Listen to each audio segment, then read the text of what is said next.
My question to God is, why do bad things happen to good people?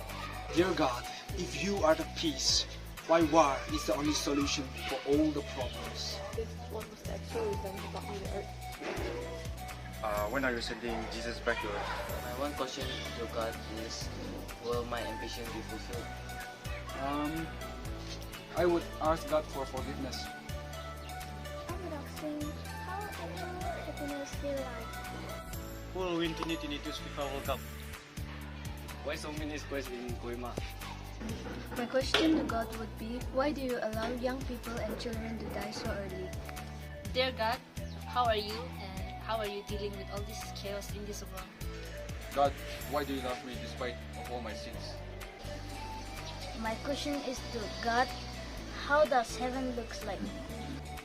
If I could ask God one question, it would be, how long would I live? I would like to ask God, would I be successful in life? My one question to God would be, why are children born to parents who don't want them?